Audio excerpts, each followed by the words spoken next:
இங்க இருக்கக்கூடிய அலப்பற பசங்க சொந்த ஊரை தாண்டினா அவங்க யாருன்னே மக்களுக்கு தெரியாது. சொந்த ஊரை தான் நாலு அல்ல கையில வச்சுட்டு முன்னாடி அண்ணன் வர்றாருன்னு சொன்னா தான் அண்ணன் வர்றாருன்னே 4 பேத்துக்கு தெரியும்.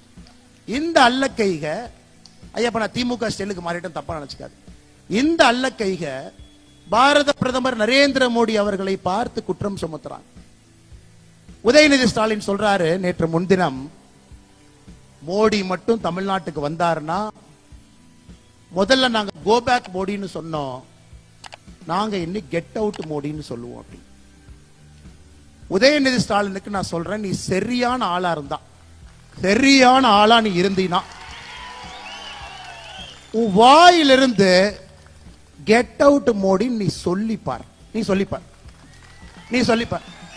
இல்ல எங்க அப்பா முதலமைச்சர், எங்க தாத்தா 5 முறை முதலமைச்சர், நீ சொல்லி பாடுறா பார்க்கலாம். நீ சொல்லிப்பார், நான் சொல்றேன், நீ சொல்லிப்பார்.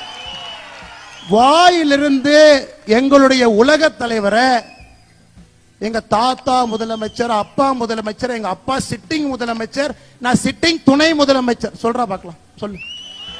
நீ மந்தாழத்து கேட்ல சொன்ன 2 நாட்களுக்கு முன்பு நீ என்ன சொன்ன சென்னையில?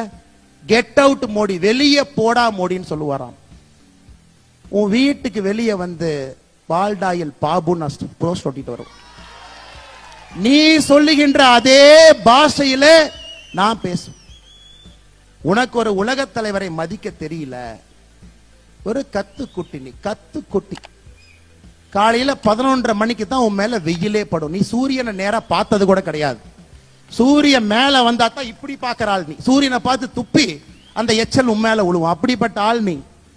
3:30 மணிக்கு பிரம்ம முகூர்த்தத்துல எந்திரிச்சு யோகா பண்ணிட்டு 5 மணிக்கு ஃபைலை திறந்து இந்த நாட்டை ஆட்சி பண்ற ஆள்கிட்ட 11:30 மணிக்கு எந்திரிச்சு நட்ட நடுவுல மேல சூரியன் இருந்து உழுவுற உனக்கே இவ்வளவு திமிர் இருந்தா, சாதாரண நடுத்தர மக்கள் உழைத்து நாட்டை உருவாக்கக்கூடிய மக்களுக்கு எவ்வளவு திமிர் இருக்கு?